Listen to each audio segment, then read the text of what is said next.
Hi, I'm Hobbs, and as you can see, you're watching the Underground Bunker on Bloodrock Media.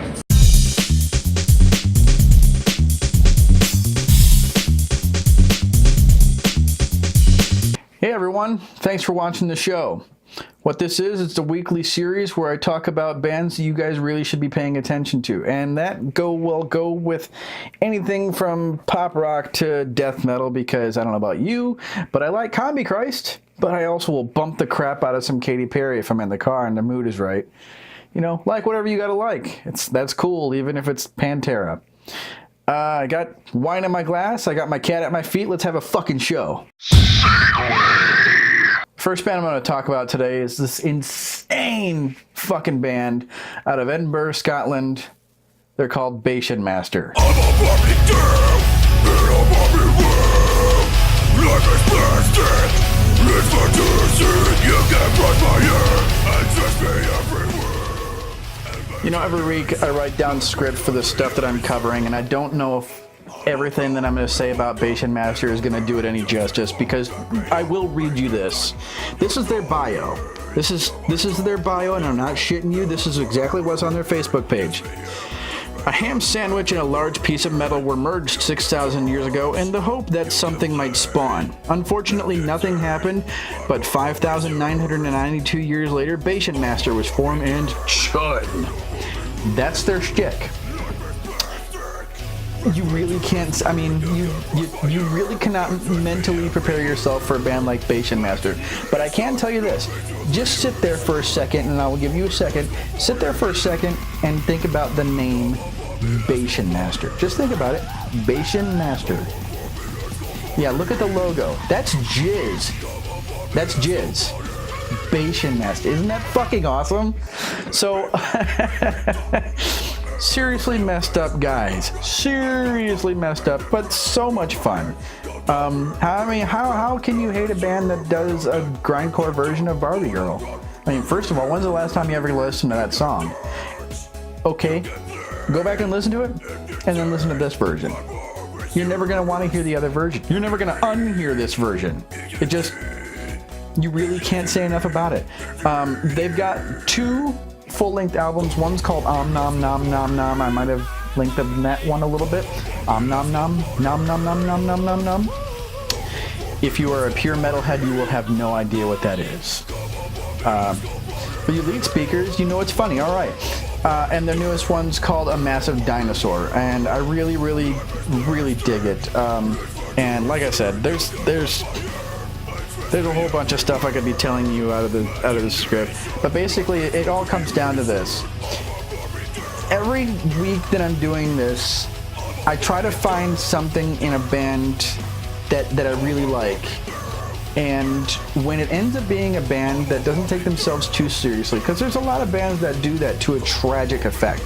When there's a band around that doesn't take themselves too seriously, can give themselves a badass look and a badass name and all that stuff, I pay attention.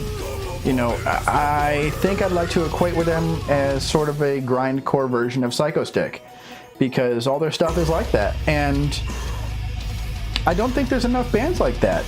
I really think metal takes itself too seriously a lot of the time, because, you know, angry lyrics, angry look, angry band name, that kind of thing, and that's fine. But I like to take a breath of I like to take a break from that every once in a while.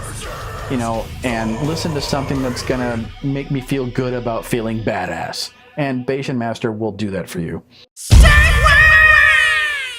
Let us know, take a drastic fucking left. My left, not your left.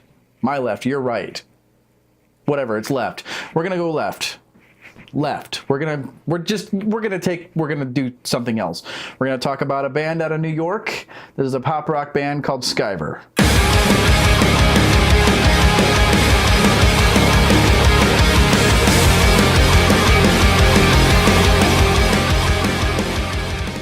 Strictly speaking, I wouldn't call us a pop rock band. If only because the makeup sort of belies their tone. When you listen to the music, yeah, it's melodic and it's got a nice hard edge to it. And I like that because, you know, when you sit there and look at a band and you think, oh, you're going to sound like this or you're going to do this on stage, you sort of pigeonhole them real quick, and that's another thing that's done way too much in music. I don't like to do that. The singer Felix actually plays guitar for another band. It's a pop rock band out of New York also called Echo Black.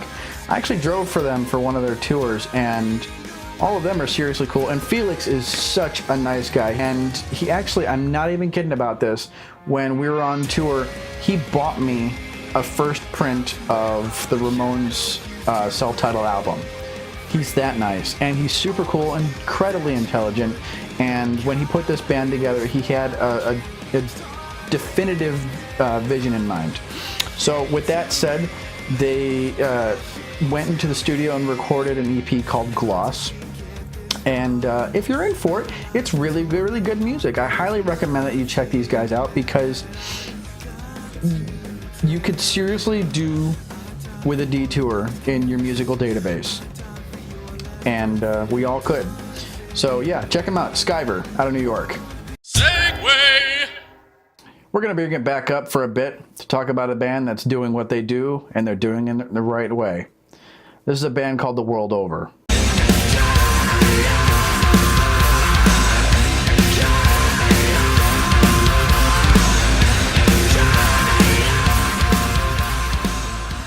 These guys started as a three-piece a couple years ago with the lead singer. Her name's Taya Ball. If that name strikes any chord with you, it probably means that you know who Ernie Ball is. She's his granddaughter. Now here's the cool thing about that. She could have easily skated on the name alone to stardom, but they're not. They're doing it right, and that shows some serious fucking class. Not only, does she have the name, but she's got the skills. All of them do. They all have the skills. They started as a three-piece. They're now a four-piece, and they're doing it right. I caught them on their tour with OTEP last March, and it was just, let me put it this way, they kicked OTEP's ass. And they also hung out with all the other bands, and they watched the show. Super nice people, very cool to watch. And their EP Mountains, which I picked up, it's just really, really creative stuff. It's driven without being overly so. It's expressive and dynamic, and her voice is just, it comes out of nowhere. It's beautiful, and then it's fucking heavy, and you can't not love it. So they have this EP Mountains. Before that, they released an album called Rampart District in 2014, and I believe right now they're rehashing the Mountains EP and adding some other stuff to it. It's called, they're gonna change the name to called Ventifact. I don't know when that's gonna be out. I think it's gonna be out pretty soon, but I highly recommend that you check out the Mountains EP, because if you like that, you're gonna like Ventifact. Yeah, you know what? Serious players, great show. Expressive music, great stuff, and they're nice people. They tour all the time, and if you can, check them out on their website, theworldoverofficial.com. Segway! This band is a bit better known to some, but not nearly as much as I would like. In that interest, it is my pleasure to introduce to you, out of Melbourne, Australia, 12 Foot Ninja.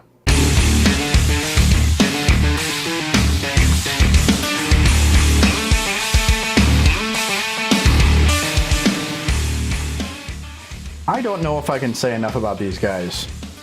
They quickly became one of my all-time favorite bands, simply because when you listen to them, I mean, yes, it's heavy, and yes, it sort of goes all over the place, but if you're a fan of music like that, like anything Mike Patton's ever put his name to, you will quickly learn to love these guys with a seething passion.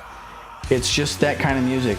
If you have an open mind, it hooks you and you stay hooked.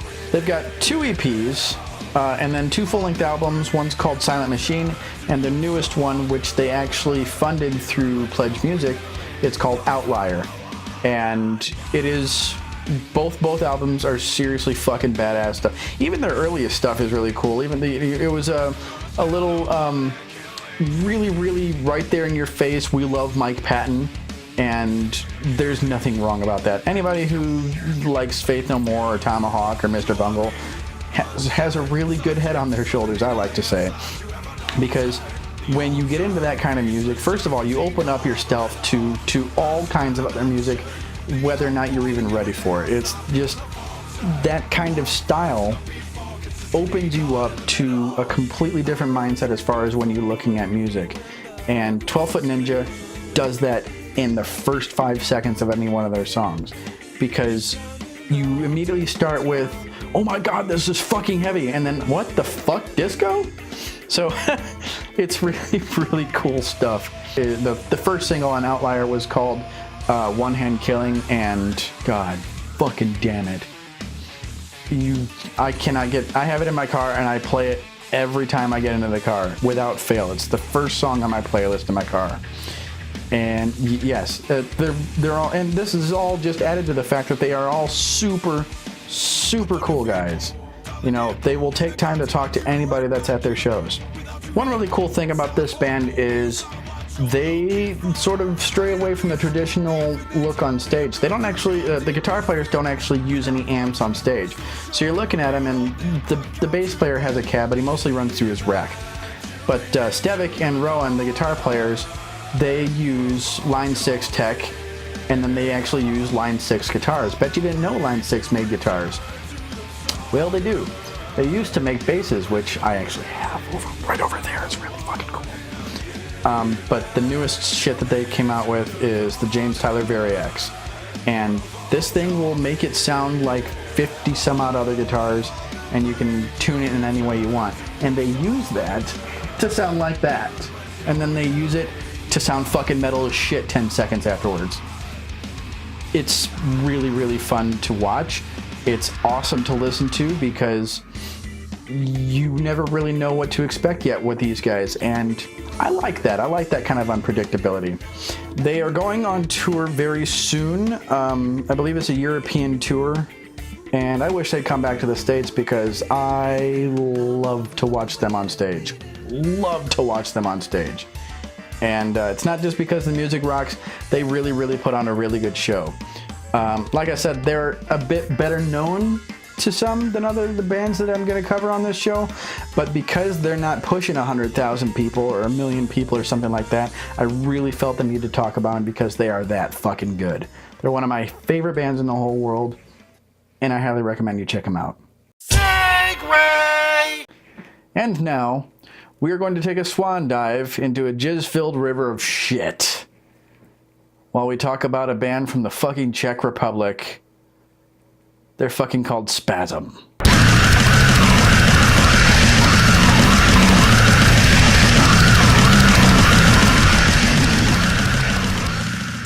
I will be the first person to tell you that I don't get porno grind. I don't get it. For me, if you're going to sing songs about sex, you might want to let the audience in on the secret. That's always been my thing about it, and I've never understood that kind of thing. But at the same time, I will fucking talk about anybody that has the balls to get up on stage on Mankini. But they've been around since 2000, and I'm willing to bet that he's probably gone on stage just about, that's about as close to naked as you can get without being naked. But I wouldn't have put it past him if he'd been out there with a BDSM mask and not much else. Shoes maybe. That's it. So I'll talk about any band that has the balls to get up there and do that. You know, like I said, I don't get porno grind and I don't get gore grind, but I really, really checked out the music. And it's got style. You know, once you get past not being able to understand what they're singing, it's got some serious style. And they've got a sense of humor about it too, which I love. I love a band that will do something badass and, you know, somewhat serious, and do it with style and maybe a little bit of humor, and they're doing it. So this is the first porno grind band that I actually like. They're touring Europe pretty soon. They think they're going to go up to the UK and then go back home after a few shows. I actually wish they'd come to the States because I would really like to fucking see that shit live. Yeah. Anyway, to the rest of the world, MySpace is still a pretty heavy hitter in the industry, so you can catch them on MySpace, but you can also check them out on Facebook, and they're actually really cool about talking with their fans. So if you have a mind to listen to songs about sex, even if you don't know they're about sex, check out Spasm. That's all I got for you this week, folks.